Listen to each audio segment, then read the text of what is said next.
राजस्थान विश्वविद्यालय से बड़ी खबर है। 5 छात्रों के पेट्रोल की बोतल लेकर विज्ञान भवन की बिल्डिंग पर चढ़ने का यह मामला है। वहीं एडम ब्लॉक और लाइब्रेरी की बिल्डिंग पर दर्जनों छात्र चढ़े। तस्वीरें आप देख सकते हैं। छात्र संघ चुनाव कराने की मांग को लेकर छात्रों ने यह कदम उठाया। जहां पहले सिर्फ धरना प्रदर्शन तक ही सीमित था, लेकिन अब बिल्डिंग पर चढ़कर, वो भी पेट्रोल की बोतल लेकर, ये छात्र ऊपर नजर आए। संवाददाता भारत दीक्षित हमारे साथ जुड़ चुके हैं। भारत, देखिए, अभी तक तो धरना प्रदर्शन जारी था, नारेबाजी बस चल रही थी, लेकिन अब ये और ज्यादा आगे उग्र होते जा रहे हैं छात्र। जिस तरह से पेट्रोल की बोतल लेकर ये बिल्डिंग में चढ़ गए। है ना कोटा में। देखिए, बिल्कुल श्वेता, अब लगातार जो छात्र हैं राजस्थान यूनिवर्सिटी की तमाम जितनी भी बिल्डिंग है उनको निशाना बना रहे हैं, और कहीं ना कहीं एक प्रशासन पर और सरकार पर दबाव बनाने का प्रयास है वो यहाँ पर किया जा रहा है। देखिए, आप तस्वीर देख पा रहे हैं कि कई ऐसे छात्र हैं जिनके हाथों में पेट्रोल की बोतल भी है, और वो धमकियां लगातार दे रहे हैं, अगर सरकार मांगे नहीं मानती तो हमारे ऊपर पेट्रोल उड़ेल लेंगे और ऊपर से कूद जाएंगे। अब राजस्थान यूनिवर्सिटी की तमाम जो बिल्डिंग है, अगर बात की जाए एडम ब्लॉक की बात की जाए, जिसकी आप तस्वीर देख पा रहे हैं, विज्ञान भवन की बात की जाए, इसके साथ साथ जो लाइब्रेरी है उस पर भी अब छात्र नेता है वो यहाँ पर चढ़ चुके हैं, उनके हाथों में पेट्रोल की बोतल है। देखिए, सुबह से ही राजस्थान यूनिवर्सिटी में माहौल गरमाया हुआ, जैसी कल देर रात जब छात्र पानी की टंकी पर चढ़े थे, और उसके बाद आज लगातार जो छात्र हैं अलग अलग भूमिका बनाते हुए नजर आ रहे हैं। इससे पहले कुलपति की प्रतीकात्मक शव यात्रा निकाली गई थी, उसके बाद कुछ छात्र कुलपति आवास पहुंचे थे, उसके बाद कुलपति आवास के अंदर भी छात्र घुसने की कोशिश की, लेकिन बड़ी संख्या में पुलिस का जाब्ता है वो कुलपति आवास के बाहर तैनात किया गया है। और अभी फिलहाल की स्थिति की अगर बात करें श्वेता, तो पूरी तरह से पुलिस छावनी में तब्दील राजस्थान यूनिवर्सिटी का कैंपस यहाँ पर हो चुका है।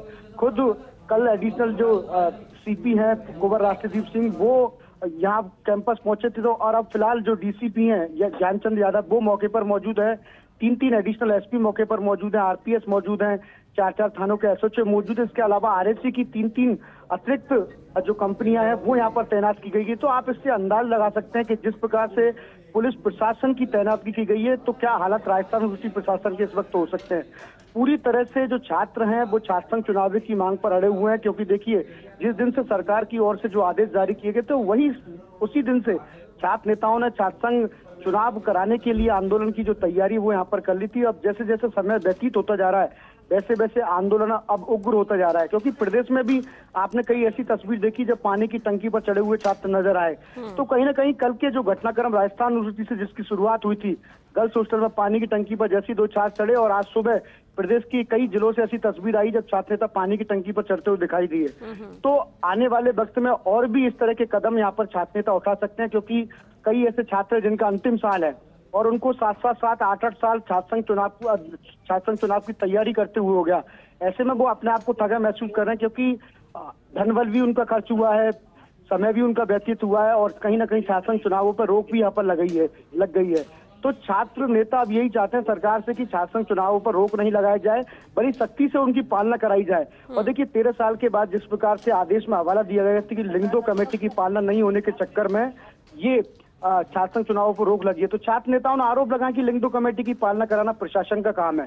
इसमें प्रशासन पूरी तरह से फैल रहा है, इसमें छात्रों का कोई दोष नहीं है। देखिए, जो 2010 में जिस प्रकार के लिंगदो की जो सिफारिश सामने आई थी, जिसमें 5,000 का चुनावी खर्चा होना चाहिए, इसके अलावा धनबल ज्यादा खर्च नहीं होना चाहिए, तमाम जो चीजें शहर बदरंग नहीं होना चाहिए, लेकिन उसके बावजूद भी प्रशासन की ओर से एक भी छात्र नेता को चुनाव से डिबार नहीं किया गया।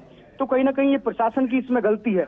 अगर इस प्रकार का कोई एक्शन यूनिवर्सिटी प्रशासन 2010 से लेता तो शायद हो सकता है इस प्रकार की जो नौबत है वो अभी नहीं भारत, अब देखना होगा कि आखिर ये कब तक चलेगा, इस तरह से प्रदर्शन, इस तरह से छात्रों का उग्र होना, और क्या बात बन पाती है या नहीं, या फिर छात्रों को खुद ही रुकना होगा। बेहद अहम है। हालांकि कोशिश समझाइश की भी जारी है, लेकिन अब देखना होगा कि छात्र कब तक इस पर विराम लगाते हैं। बहुत शुक्रिया भारत आपका इस पूरी जानकारी के लिए।